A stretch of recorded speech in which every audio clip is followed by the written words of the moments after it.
Salut Deep Investor, aujourd'hui vidéo mise à jour en ce beau mercredi, on va regarder le Bitcoin, l'Ethereum et le XRP. Allez, c'est parti pour la vidéo.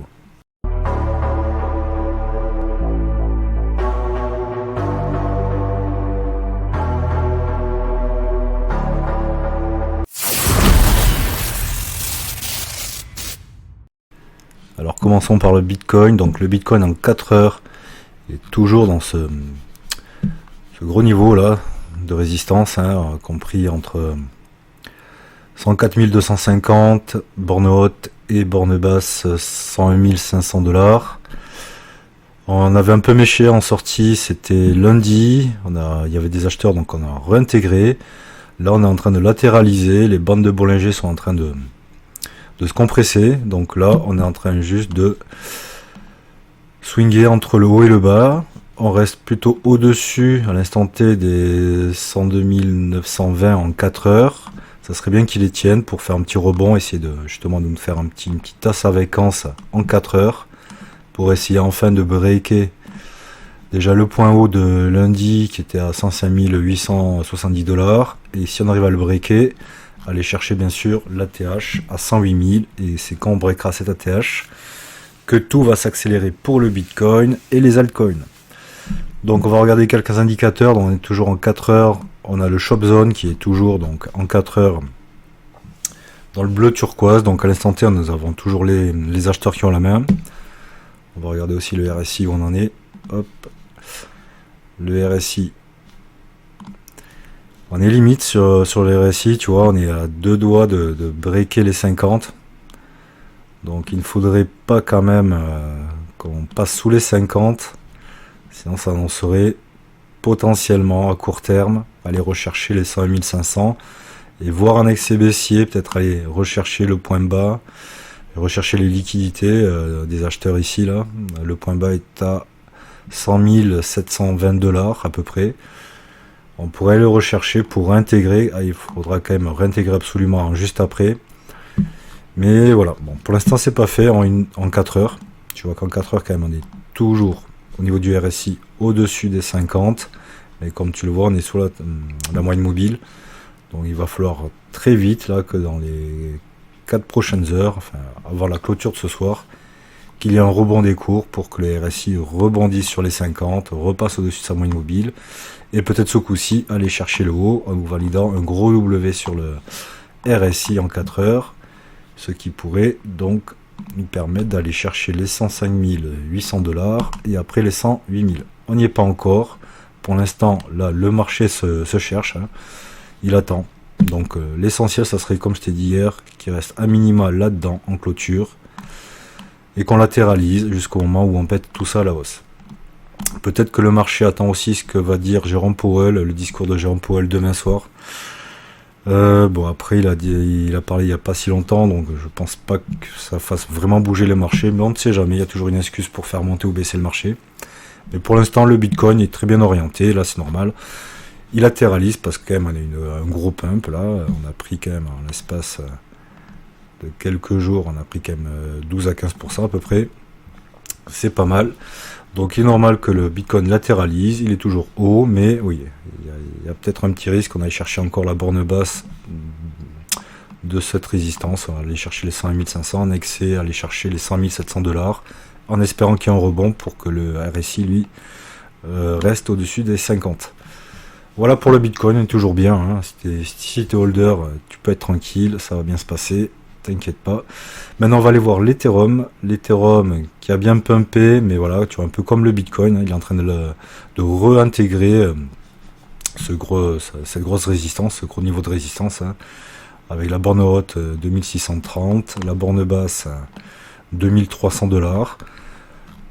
L'Ethereum est quand même un peu plus fort que le Bitcoin, comme tu le vois au niveau du RSI, il est quand même bien au-dessus des 50, mais en dessous de sa moyenne mobile, donc est-ce qu'il continue un peu à latéraliser pour après repartir à la hausse et breaker sa moyenne mobile, ou si le Bitcoin lâche les 50 en 4 heures au niveau du RSI, il est fort probable que l'Ethereum fasse pareil, et donc là ça voudrait dire qu'on irait chercher les 2300 $ au niveau de l'Ethereum, redescendre par ici.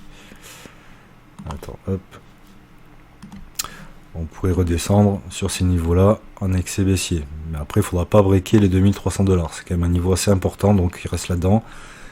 Si tu veux suivre les dernières tendances des marchés et découvrir des astuces pour investir intelligemment, abonne-toi dès maintenant à la chaîne Deep Invest, la chaîne dédiée à l'univers de la finance et de la crypto. Et n'oublie pas de consulter les liens dans la description pour avoir accès à encore plus de contenus exclusifs. Mais bon, à l'instant T, en 4 heures, comme tu vois, l'Ethereum rebondit sur la moyenne mobile, enfin à peu près, mais la moyenne mobile des bandes de Bollinger sert de rebond. Donc là, on y arrive. Est-ce que l'Ethereum se stabilise sur ces niveaux pour repartir, essayer de breaker le plus haut qu'il a atteint hier? Il est monté quand même hier 2738 $, donc c'est pas mal, hein. Tu sens quand même que l'Ethereum, comme je te l'ai dit hier, l'Ethereum commence à avoir plus de force que le Bitcoin, ce qui montre bien que la halte saison arrive. Et donc c'est pour ça, tu vois, plein d'altcoins qui sont en train de bien pumper. Mais bien sûr, là, vu que le Bitcoin et l'Ethereum commencent à se stabiliser, tous les alts stabilisent aussi, mais pareil, ils sont en train de faire chauffer le moteur pour partir vers le nord dès qu'il y aura le go. Il faut juste être patient, laisser faire un peu le marché. Mais on est quand même très bien orienté à l'instant T sur le marché crypto. On pourrait regarder aussi niveau indicateur le shop zone aussi pour l'Ethereum en 4 heures. Voilà, en 4 heures, voilà, il est toujours bleu, turquoise, donc on est toujours acheteur, donc pas d'alerte à l'instant T, on est très bien orienté pour le Bitcoin et l'Ethereum. Et pour terminer, on va aller voir le XRP. Hop. Le XRP, lui aussi, ben, tu vois que, comme l'Ethereum, une belle tendance haussière. Il arrive à rebondir sur la moyenne mobile des bandes de Bollinger. Donc là, on pourrait redescendre là, dans les prochaines heures à 2,50. Ça serait bien qu'il rebondisse au niveau des 2,50. Et pourquoi pas après le rechercher. Les 2,65, comme je t'ai dit, c'est un peu la target. 2,65, 2,70. Et si on les break, hop, ça sera direction les 3. Et, imaginons, là on est en 4 heures. Ça pourrait nous faire une tasse à vacances. Donc tout va dépendre du Bitcoin. Si le Bitcoin repart vers le nord, ça va donner de la force aux autres cryptos. L'Ethereum va fortement repartir vers le nord et ça va relancer toutes les autres. Et le XRP, il fera cette belle figure, ça sera après direction les 3 $. Donc très bien orienté le XRP, hein. Comme je te l'ai dit, là ça y est, on a breaké la tendance baissière.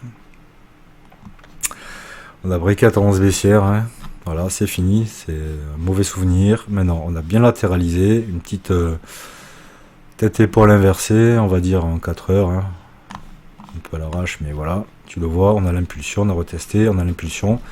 Et maintenant, tout le gros du travail, ça va être de breaker les 2,65 $, voire 2,70 $ à la hausse pour aller chercher en premier lieu les 3 $. Et après, on va aller chercher les plus hauts, là, les 3,40 $. Et après, c'est direction touchous, les 10 $, puis les 20 $. Tout est bon pour le XRP, tout se passe bien. Donc le shop zone en 4 heures, il est toujours bleu turquoise. On va regarder aussi le RSI. Le RSI, voilà, un peu comme pour le Bitcoin, mais voilà, toujours bien au-dessus quand même des 50, donc ça fait plaisir. Comme tu vois, même il rebondit en général au niveau des 53,03, tu vois, il rebondit ici, Et bien voilà, ça serait bien que le Ripple, le XRP rebondisse sur ces niveaux-là, pour breaker après sa moyenne mobile et repartir en zone de surachat. Et si le XRP au niveau du RSI fait ça, ça veut dire qu'on a breaké à la hausse les 2,65, 2,70 et ça veut dire qu'après on accélère vers les 3 $. Voilà, tout est plutôt bon à l'instant T. On va voir comment les prochaines heures se déroulent. Mais bon, si tu es holder de XRP, d'Ethereum et de Bitcoin, tu peux être tranquille. Tu vas faire des gains. Voilà, parce que on est très loin de la fin du bull run. Voilà, si tu as aimé la vidéo, pense t'abonner et je te dis ciao.